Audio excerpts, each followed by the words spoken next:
Mormon misfires. Aztec scrolls prove the Book of Mormon is true, quickly revisited and busted even further. SirBonovox claims I proved nothing, offered no substance, and that my argument fell flat.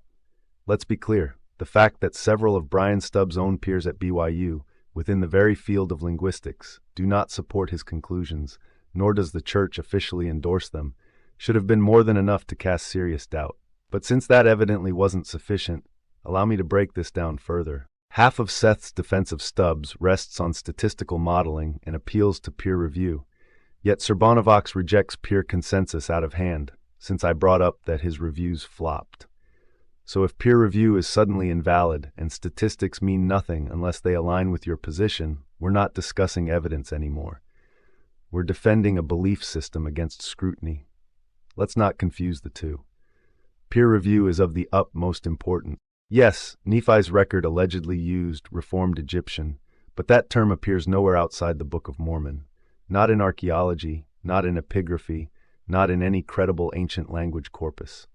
The 200 examples of Egyptian-influenced writing systems in the Levant are real, but they are Canaanite scribal adaptations, localized modifications of Egyptian hieratic or hieroglyphic, and not evidence of a unique hybrid script akin to what the Book of Mormon describes. These were used in specific administrative or cultic contexts, not as sweeping new linguistic systems. Comparing that to how Latin evolved into Spanish or Old English into modern English is misleading. Those language transitions are extensively documented, with abundant intermediary stages, inscriptions, and manuscripts, none of which exist for any hypothetical Semitic to Uto-Aztecan transformation. There is no genetic linguistic link, no shared core vocabulary, and no grammatical scaffolding that connects Semitic languages to those of pre-Columbian America. Extraordinary claims require extraordinary evidence. Instead, we're offered statistical cherry-picking and typological coincidences, not the kind of deep linguistic congruence that real historical linguistics demands. Brian Stubbs' central thesis, that Uto-Aztecan languages contain Semitic and Egyptian elements, has not been published in any established peer-reviewed linguistic journal. His main work, exploring the explanatory power of Semitic and Egyptian in Uto-Aztecan, 2015, was self-published through Zion Ideas, a religious press not subject to any form of rigorous academic peer review. That alone should be a red flag to anyone serious about historical linguistics. No major linguist in the field, not one, has endorsed Stubbs' Semitic hypothesis. This includes his own professional sphere. Even at Brigham Young University, where many of his colleagues reside and where institutional bias might be expected to lean favorably, there has been no official support or endorsement of his theory.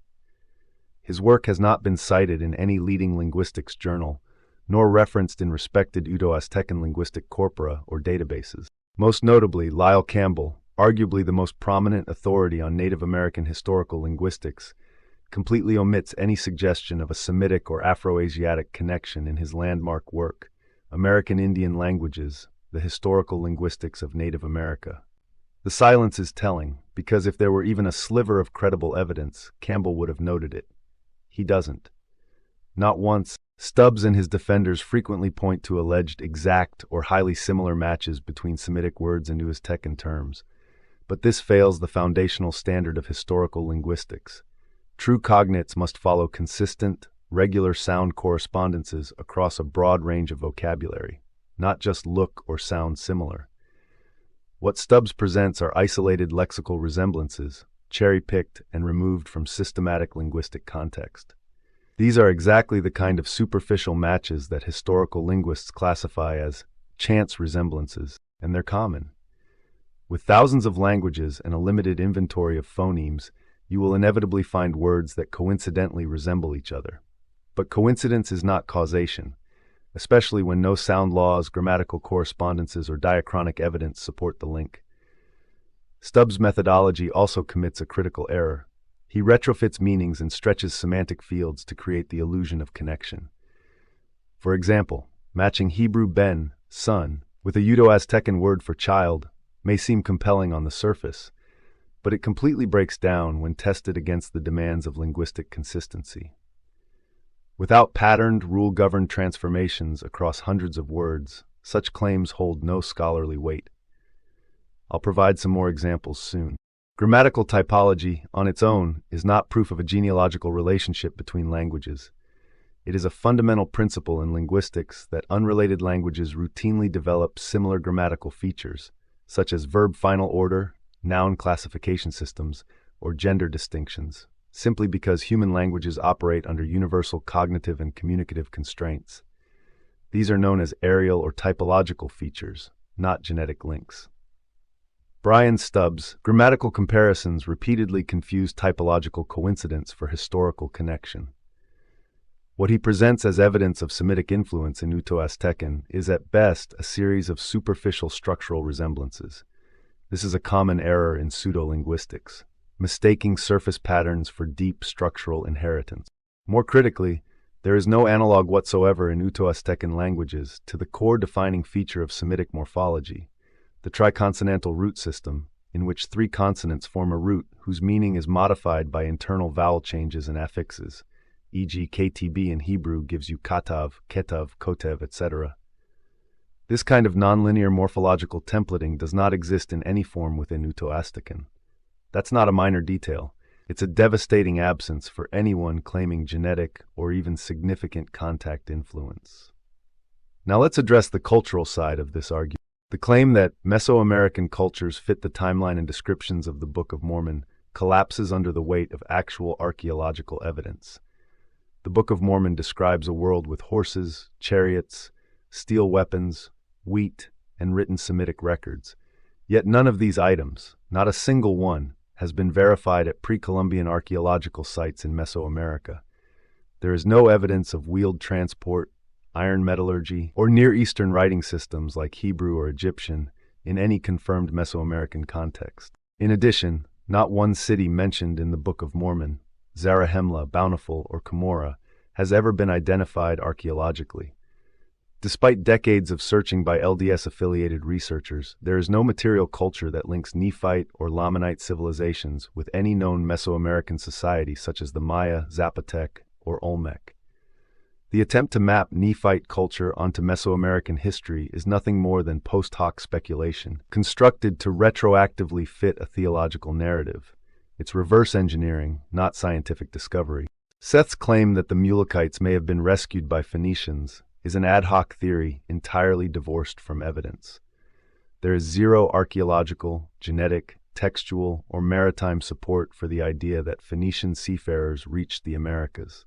Even if one grants the hypothetical that Phoenicians could have crossed the Atlantic, something debated among scholars, that still leaves no trace of Semitic material culture in the New World. No inscriptions, no architecture, no artifacts, no linguistic influence, no DNA markers.